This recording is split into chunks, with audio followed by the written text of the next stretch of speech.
Hi everyone, Samir and Samet here, and welcome back to our F1 podcast. Today we'll be talking about the 2023 Australian Grand Prix. And this was certainly a race worth waking up at 1 a.m. to watch. I mean, it had everything in it, and Yeah. certainly one of the more exciting races, and a race that F1 needed to bring some more life into this season. Well, I mean, F1 did need the chaos, but the controversy with the FIA they really didn't need. This race had everything in it. It had good battles, it had a lot of chaos, and it obviously had some FIA controversy.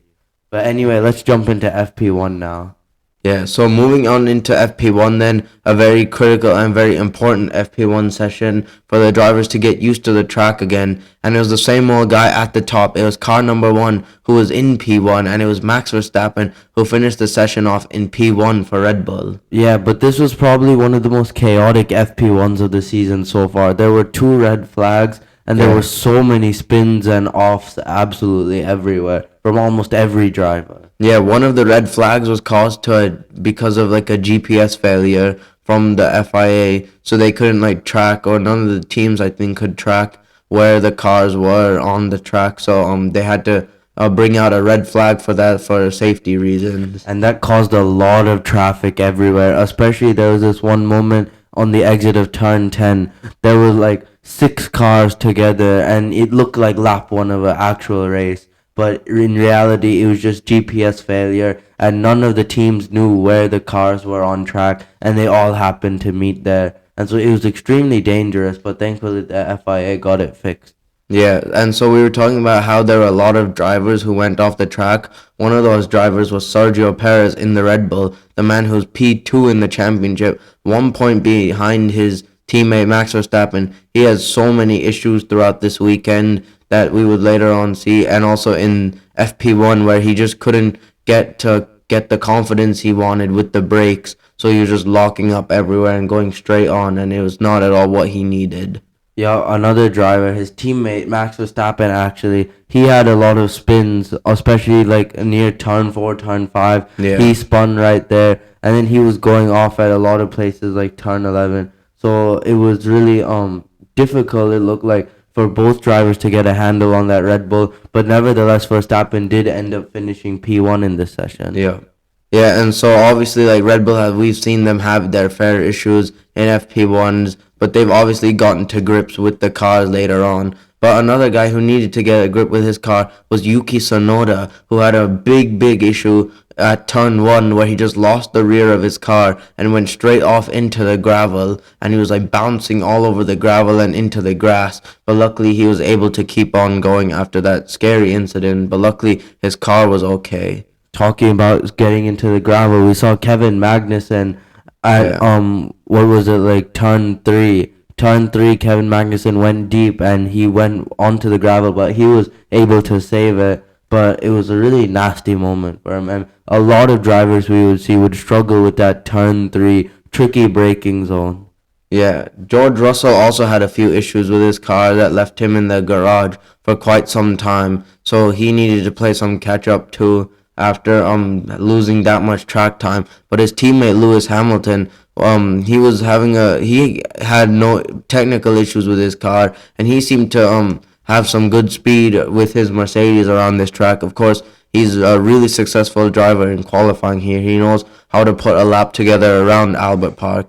But through the turn 10 chicane, that fast left into right hand, he lost the rear end of his Mercedes, but he was luckily able to catch it before any serious issue happened. Yeah, he almost had a nasty incident with the Alpha Tauri down at turn 11. I don't know which Alpha Tauri it was, but he went deep into the corner, Hamilton, to try to avoid the Alpha Tauri, and thankfully they didn't make contact, but it was really scary for Hamilton. And there was so much traffic. We saw Zhou Guanyu at the final corner having to thread the needle between a Red Bull and Aston Martin, and that was some really skillful driving from the Chinese driver to avoid a collision there. But the GPS failure was a really dangerous failure from the FIA, because a lot of teams didn't know where the cars were, and so the drivers, obviously, Albert Park has a lot of blind corners, and so the drivers need the communication from their engineers as to where the other cars are. Yeah, And talking about another driver, Logan Sargent, the rookie for Williams, he had an issue with his car late on in the session that caused him to pull over at the newly reprofiled turn from last year. It's the new 90-degree turn 11, I think it is. But he had to pull over.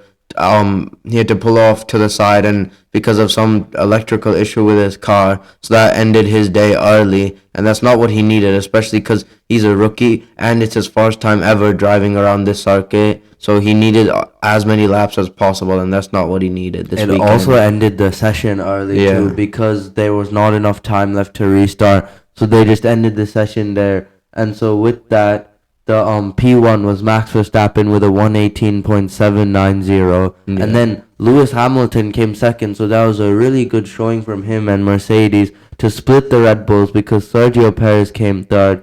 Then the ever consistent Fernando Alonso and his Aston Martin fourth. Yeah. Then came the two Ferraris. It was a decent session for Ferrari, showing some okay pace after absolutely wiping the field here last year with Charles Leclerc, last year's race winner. So Leclerc was fifth, then Sainz was sixth, and then came Lando Norris, a strong result from him in the McLaren, albeit 7/10 off the Red Bull. It was still in the top 10. Then Gasly eighth in the Alpine. Then Russell way behind his teammate in ninth, and then Stroll 10th in his Aston Martin.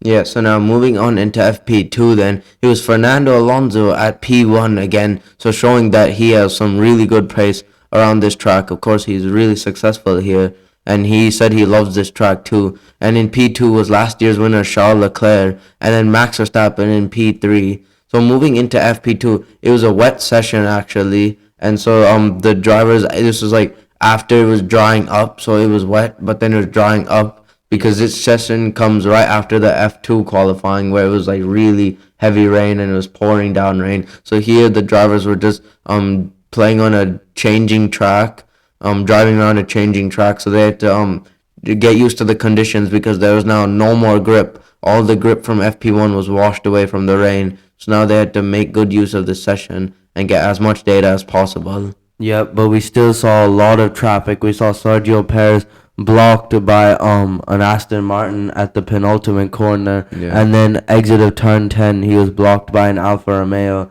So Perez was really annoyed with his team for putting him in gaps like this where there was just so much traffic.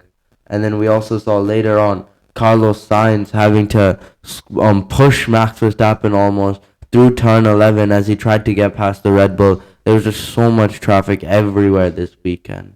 Yeah, and also even in the pit lane too, there was traffic because coming out of his pits, one of the Aston Martins nearly ran into the back of Lando Norris after a pretty unsafe release, and it just got even more worse for Lando Norris as after he was coming out of the pits into turn one, he just lost the rear end of his car and he went straight on. But luckily there was no damage done.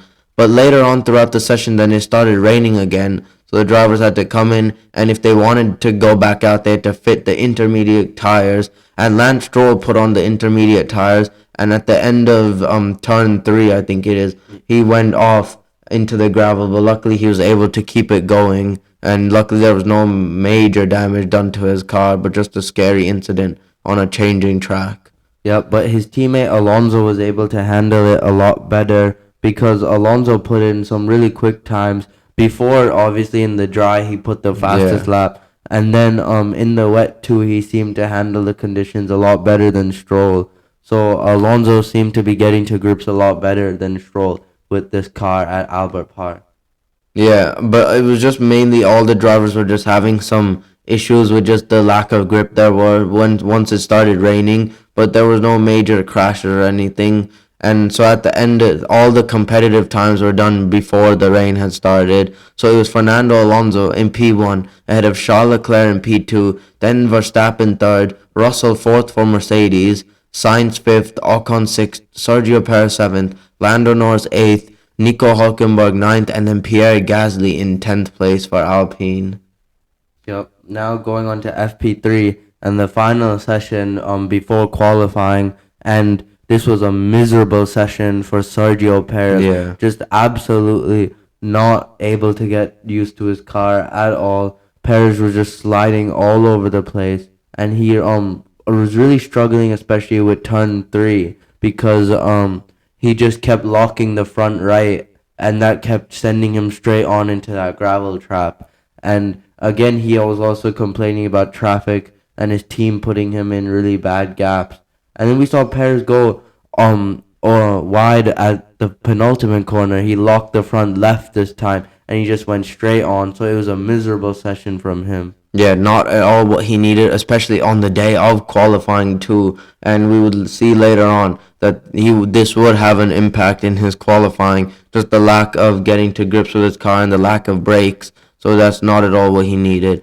Whereas on the other side of the garage, Max Verstappen was having the time of his life in P1 again in this session, and also looking really good in his car as usual, as we've seen throughout this season and the last couple of seasons. And also looking good was Fernando Alonso in the Aston Martin on the soft tire runs. He was looking like that maybe he could challenge Max Verstappen in the Red Bull or any other team. It looked like Aston Martin were once again the second best team coming into this weekend.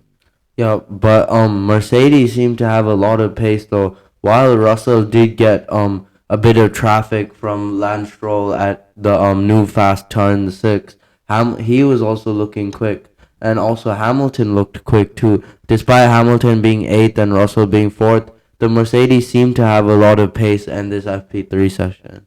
Yeah, also like another teams. So Russell was also they were having some Hamilton was having some issues with the traffic too, with getting blocked by the Aston Martin as well. But other than that, he seemed to have a really good session, I think, in his terms, considering where the car is. Of course, not he would want to be fighting at the front, but the car he's given is performing really well, I think. Yeah, but one team that had been like underperforming quite a bit so far throughout these practice sessions was definitely Alfa Romeo. Yeah. While Joe Guan Yu did finish P10 in FP3, Bottas finished 15th, and Joe was struggling this session. He's had a spin at turn 1 and 2 that area, and that he was able to save it, but just both drivers weren't able to extract any performance out of their cars. So the Alfa Romeo package here wasn't that strong. Yeah, Carlos Sainz also had a spin at turn 11. Well, it was more like he locked the rears, I think, and went like sliding off. And luckily, he was able to keep it though. He didn't go into the barriers or anything, and he was able to get it out of the gravel. But he would just make sure that he wouldn't want to do that in his qualifying run. Yeah, Kevin Magnussen did the same in FP3. He put 2 tires on the gravel at the exit of turn 11, and then he went straight on at the penultimate corner. Same thing like what Sergio Perez did, kind of. So a lot of drivers struggling with the penultimate corner, turn 1, 2, and especially turn 3 and turn 11. Yeah, there was also some debris going into the turn 9 and 10 chicane that flew off the AlphaTauri and nearly got collected up by Charles Leclerc, but luckily I don't think anyone collected up the debris. So It was good. yeah, that was good. But at the end of FP3 then it was Max Verstappen at the top, but just the 10th back it was Fernando Alonso in P2, and then 2 more tenths back was Esteban Ocon in P3 for Alpine. So Alpine was just 3 tenths off the Red Bull of Max Verstappen, and then George Russell in P4 ahead of the other Alpine of Pierre Gasly in 5th, then Sergio Perez in 6th, Carlos Sainz 7th, Hamilton 8th, Stroll 9th, and then Zhou Guanyu in 10th. Yep. So now going into Q1 now, and immediately off the bat, we saw the American Logan Sargent struggling in his Williams. Yeah. Again, struggling at the penultimate corner. But this time his was pretty awkward. Like he went a bit deep into the penultimate corner, and then he just got trigger happy on the throttle and just completely looped his Williams around. Yeah. And so it was not the ideal start to qualifying that Logan Sargent would have wanted. But after that, we saw a really big shock. The last race winner, the Saudi Arabia winner, Sergio Perez, he went again struggling with that turn 3. Yep. He overcooked it. He went late on the brakes, but he couldn't stop it. He locked the front right and just could not get his Red Bull turned in. Went straight on into the gravel, and then this time though he beached his Red Bull and he wasn't able to get it out of the gravel. And so he would be starting P20th, and that was not what Sergio Perez would be wanting. Yeah, he actually, when he went off the track, he it's not like he immediately got beached into the gravel. Just the angle he was at, his front 2 tires were on the escape road, but then the wall was right there, so he couldn't actually turn his car. So that's when he tried to reverse, I think, or turn his car, that's when he actually beached himself. So if he came in from a slightly wider angle, more from the left, then he would have actually made it onto the escape road, I think, and then he would have continued on with his session. But unfortunately, he didn't like crash his car or anything. He just got stuck in the gravel. And that's the good thing about gravel traps, is that they punish the drivers when they make a mistake. So I think that's what I like about gravel traps. Yeah, it does really define track limits for drivers Yeah, a lot that's more, also so they don't true. get away with like these track limits. It helps the FIA enforce them better. They also they some people might say they are dangerous, but they do actually prevent crashes because they do slow the cars down quite a bit. So Yeah. they're also pretty safe too in terms of preventing like high speed crashes into the walls. Yeah, but going back to Logan Sargent too, he is again another qualifying where he just couldn't get a really competitive lap in. He did get like a competitive lap in, but like no, he just, even he said he made some mistakes on those laps, and he never really delivered a lap in which that he was really proud of. And so as we like came to the very end of Q1, there were lots of drivers finishing their laps, such as Pierre Gasly, Zhou Guanyu, and the home favorite Oscar Piastri. Pierre Gasly, as he came to the line then to finish his run, he improved to P13 to go out of Q1 temporarily. And then Zhou Guanyu in his Alfa Romeo trying to salvage something good, he wasn't able to improve his time. But Oscar Yeah. Piastri, the home favorite, even with three personal best sectors, he was not able to improve on his lap time Yeah, and not get out of Q1. going back to the Alfa Romeos again, they struggled in qualifying and they just could not get good lap times. And Bottas down in 19th out of 19, so he was genuinely the slowest one out of all Yeah. of these drivers. And Zhou Guanyu not that much better, just 2 places higher than him. So really disappointing from Alfa Romeo after looking quick in previous races. Here they just could not deliver in qualifying. And then the home favorite Oscar Piastri just could not extract as much out of his McLaren. Just combined lack of experience as well as McLaren's not so great pace. He just could not get out of Q1 in his home race, which Yeah, is so now, disappointing. yeah, also Logan Sargent got eliminated. There was no surprise there, as he said he couldn't deliver a lap together, a proper clean lap. On the last run, he had a personal best first sector, and then a yellow middle sector, which is like he hasn't improved at all. Green is personal best, purple is fastest out of everyone, and then yellow is slower than your personal best. So Sargent had a yellow yellow second sector, and then he just couldn't deliver then and finished the lap thoroughly. Yep. So now going on into Q2, and and the end results for Q1 were Sergio Perez would start 20th because he didn't get a lap in. Then Bottas 19th, Sargent 18th, Yeah. then Zhou Guanyu 17th, then Oscar Piastri 16th. Yeah, so now going into Q2 then, we saw Lando Norris have trouble with Yeah. his McLaren That was at pretty. turn 3, yeah, where he locked up, similar to Sergio Perez, but not as severe consequences as Sergio Perez, as he was able to keep going. He just Yeah. took the escape road and then got out of the gravel and was able to continue on with his session. Norris didn't go in as deep, and so he didn't really go fully into the gravel. He just went like his right wheels were still like on the grass-ish area, and Yeah. then his left two wheels were on the gravel. So not as bad as Perez, but still he would not want to be doing that because the tires would have gone ruined. He would have gone gravel like underneath his floor and stuff. Yeah, and also then now towards the end of Q2, what we were seeing now are the drivers like the two Hasses of Magnussen and Hulkenberg and Nick De Vries all trying to get out of the bottom 5, and the field was so tight. The top 10 were all separated by under a second. From P10 to P1, it was all, I think, just 7/10 of a second in between them, and even the bottom 5 too were all within less than a second. So it was a very, very fine margins to make sure that you could get out of Q2. And Magnussen couldn't improve. He was just in P12, and his teammate Nico Hulkenberg improved a lot to P3 to get out of Q2.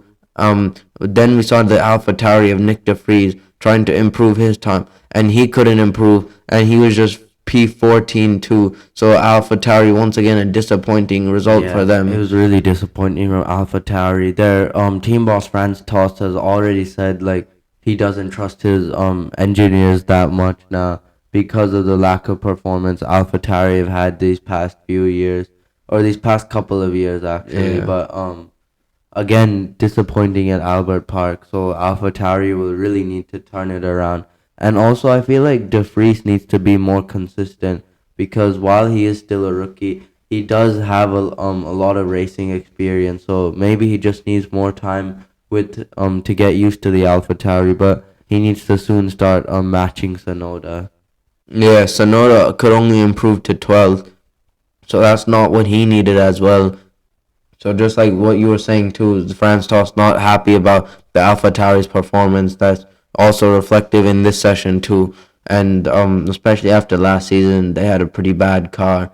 But to be out in Q2, I think is kind of a step up from last year where they were getting out in Q1. So I think they made some decent progress.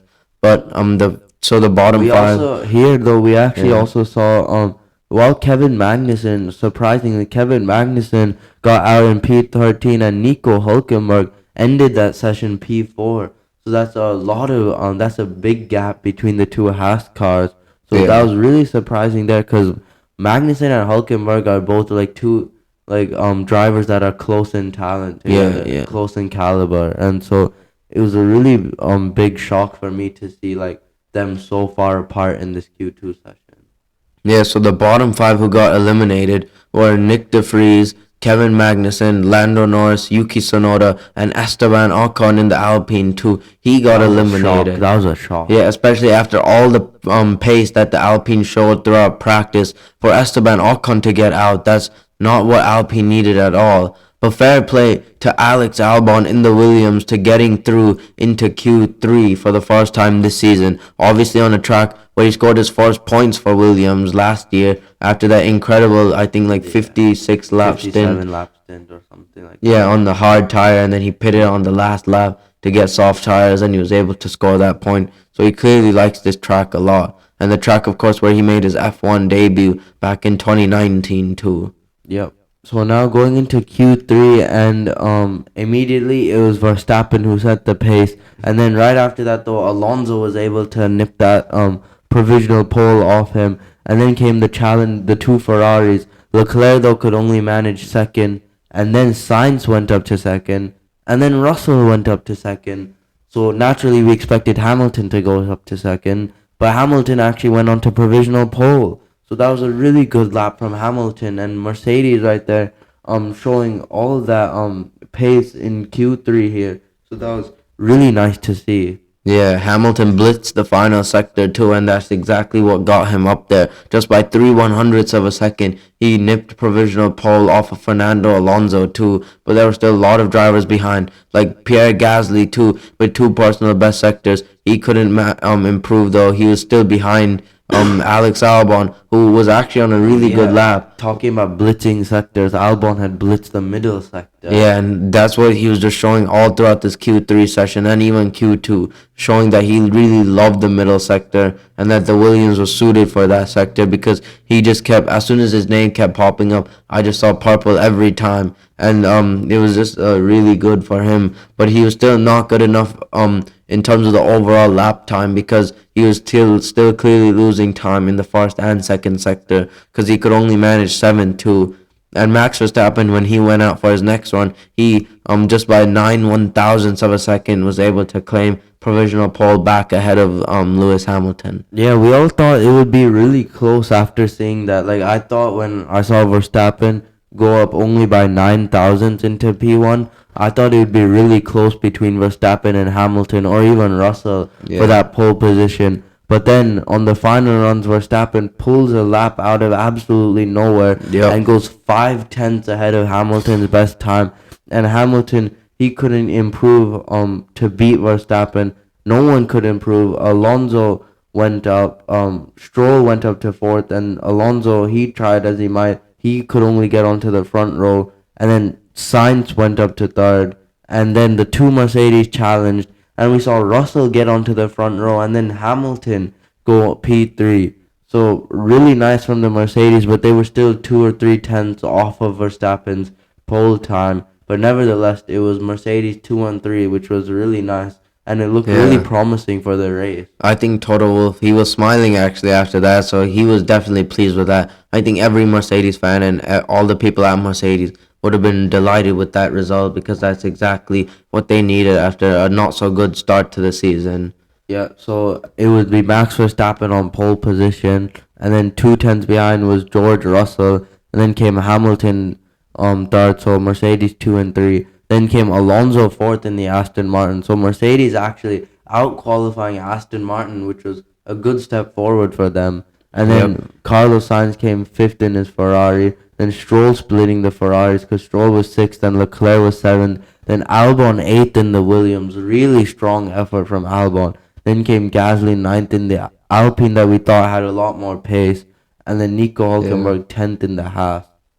Yeah. So now moving on to the race and the main Grand Prix where all the drama happened. So at lights out, we saw Max Verstappen get a not so good launch, and George Russell from P2 got a really good reaction time, and he was immediately challenging Verstappen into turn one. So into turn one, then it was Verstappen. He tried to go around the outside, but he braked later, but Russell just had the inside line, and he was able to take the lead of the Australian Grand Prix. And Lewis Hamilton was now challenging Max Verstappen, but Fernando Alonso was there now. So towards turn three, as they came, it was three wide between Hamilton, Verstappen, and Carlos Sainz as well. So towards turn three, then Verstappen was in the middle, and Hamilton on the inside line. He was able to take the position and claim second That place. was cool to see. That was cool. Yeah, but in the background there, we saw Charles Leclerc spinning off into the gravel. That And was last not so, year, that was not so cool. yeah, I mean, it was cool for me because I like Red Bull. But yeah, Leclerc going off into the gravel after being tapped by Lance Stroll, and so the last year's race winner made it a second DNF out of 3 races this season, and Charles Leclerc couldn't get his car out of the gravel. And looking back on that incident, I just view it as a racing incident because obviously it was three wide. I think they're going into that turn, and Leclerc was just, I think he was too ambitious with his turn in. He kind of took the turn in that like Stroll wasn't there, and Stroll was certainly there, and Leclerc felt it afterwards. But then again, Stroll couldn't do anything, and Leclerc wouldn't have known there would have been Alonso on the inside of both of them. So it was obviously, like you said, just a racing incident because Stroll knew there were 2 cars. Alonso thought there was only one, and Leclerc thought there was only one. So nothing really Leclerc could have done differently. Yeah. So yeah, but obviously that ended his race early, and that's not at all what he needed. But luckily they were able to get that car out quickly, and then moving on into lap 7, then we saw a mistake from Alexander Albon, who was running so well, He and was perfect all weekend. yeah, and he just made a mistake in the very fast flowing turn, right hand turn. That's turn Turn 6. Yeah, turn 6, and he just lost the rear of his car and hit the signs on the very left after going onto the gravel too, and then he just lost the front wing of his car, and it was a DNF from him, and that brought out the safety car too. And going back to his crash though, that kicked up a lot of gravel onto the track, and so we saw a lot of drivers avoiding that gravel, and Hulkenberg had a really nasty scare. Like he almost collected Albon's wrecked Williams, but thankfully he was able to avoid it. But that was pretty scary when you saw the driver's eye on board from Hulkenberg. That was really scary. And that brought out not only the safety car, but they later upgraded it to the full red flag too. So that brought us the first red flag of this race. And that really messed up Russell because Russell and Sainz had given up track position to pit under the safety car, and then the FIA brought out the red flag. And you're allowed to change tires under red flag conditions, so that completely messed up both Russell and Sainz. And that also caused a lot of traffic at turn 6 because of the red flag. All the drivers were slowing down, trying to meet the Delta requirement, and that caused a huge traffic jam. And we saw Logan Sargent nearly run into the back of the Alfa Romeo, and then we saw another car too go straight on from into the gravel to avoid the incident. It was one of the Haas's, so that was another very dangerous incident. of another all the traffic issues that we've seen so far. Mm-hmm. It So was really just a mess throughout this whole weekend with the traffic and around Albert Park. A lot worse than previous years, though. yeah, so now moving on to the second standing start. This time it was Lewis Hamilton in pole position with Max Verstappen in P2. So at lights out, it was Lewis Hamilton with a really good reaction time, and he shot ahead of Max Verstappen and kept his lead into turn 1. And Verstappen was under pressure from Fernando Alonso. So the top four going towards turn 3, it was Lewis Hamilton in P1. Then Verstappen in P2, Alonso P3, and then Pierre Gasly in P4. But towards turn 3, then Russell was being put under pressure from Lance Stroll in the Aston Martin, but they were all clean except the Alpha Tauri of Nick de Vries, number 21. He got bounced up into the air after being made contact by one of the other cars. And luckily he was able to keep on going though, and there was no major damage done to his car. Yeah, De Vries, he just got clipped by, looked like one of the Alpines. It was Esteban Ocon. Yeah. He got clipped, and that just sent him wide and almost into the gravel at turn 3, but De Vries was able to hold it. Yeah. And so moving on now to lap 12, we saw Verstappen trying to overtake Hamilton for the lead, and through that fast section leading up into turn 9, the new DRS section, however, the Red Bull just absolutely breezed past the Mercedes. Yeah. And so Verstappen was able to get into Hamilton by the time they got to turn 9. And so because of the Red Bull's pace, that allowed Perez to quickly fight through the field. And Perez was making moves too, as was George Russell, who was overtaking Gasly for 4th place on lap 13. But then, just as we thought Russell would make his way up into the podium places, we saw later on lap 18, Russell losing places, and we were wondering what's going on. Did he spin or something? But no, it was his Mercedes engine becoming a flamethrower.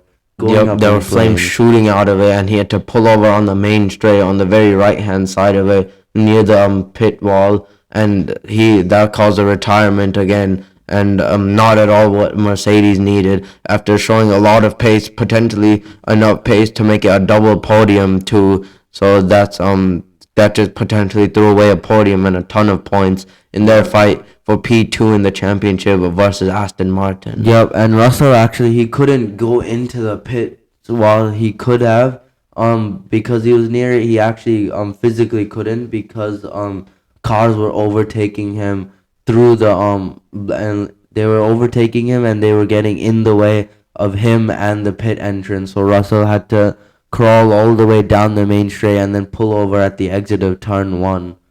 So yeah. So on lap 21 too, we saw Sergio Perez making his way through the field after making a really nice move in the same spot that his teammate Verstappen did. Perez went down the inside of Esteban Ocon and was able to keep the position. Both Red Bulls were enjoying overtaking at that spot. Yeah, and then a lap later too, he was able to get past the home favorite Oscar Piastri in the McLaren too. And then on lap 25, then we saw Carlos Sainz get past Pierre Gasly too. Yeah, after being stuck behind the Alpine for so long, he sent it to the inside of turn 3 and was able to get past the Alpine that he'd been stuck behind for so long. It was a good move. It was like a dummy. Sainz faked outside and then really lately switched to the inside, and he almost clipped the back of Gasly, but luckily he didn't, and Sainz was able to get into P4.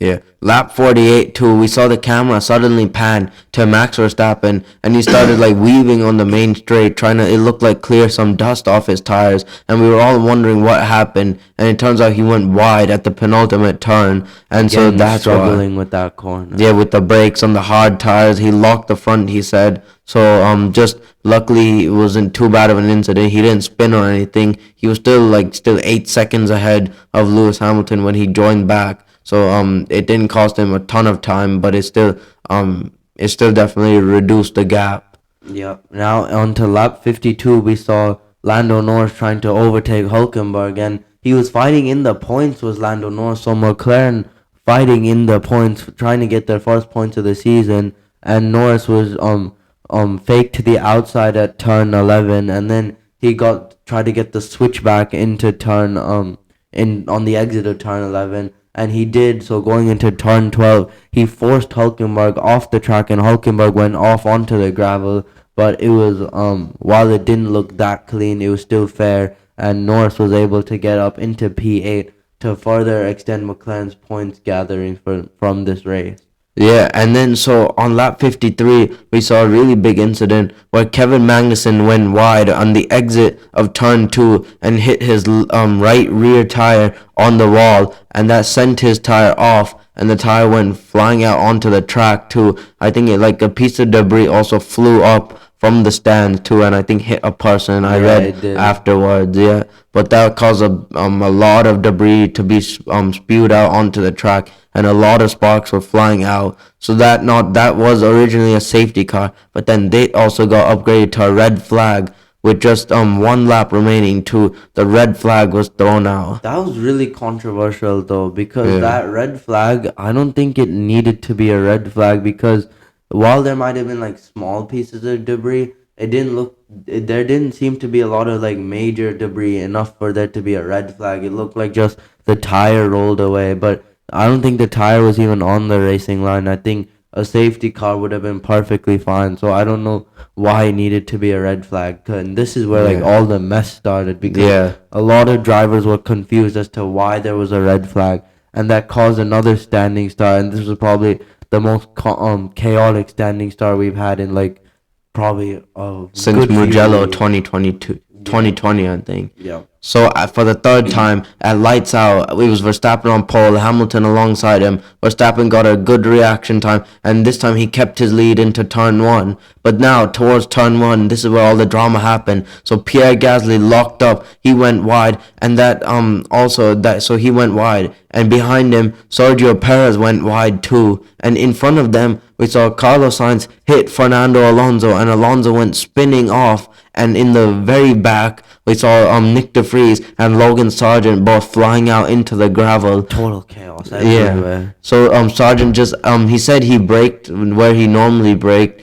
in the previous laps, but he just felt like nothing was up to temperature, and he ran into the back of Nick DeVries, and both of them were out of the race. And then on the exit of turn 2, it was a teammate crash between the Alpines as Esteban Ocon and Pierre Gasly ran into each other. Gasly cut across Ocon from what it looked like, and he just didn't see his teammate there, and both drivers were out, and that was just a really big mess and a really big crash with debris everywhere. And just as we thought it couldn't get any worse, we saw Stroll trying to overtake Sainz, and Stroll overcooked it on the brakes, and he went wide deep into turn 3, and that sent it into the gravel. And at that point, the FIA had enough, and they brought out another red flag. Yeah, but the key with this red flag was that they hadn't completed a sector yet. So if you remember back to the 2021 British Grand 2022 British Grand Prix at turn 1,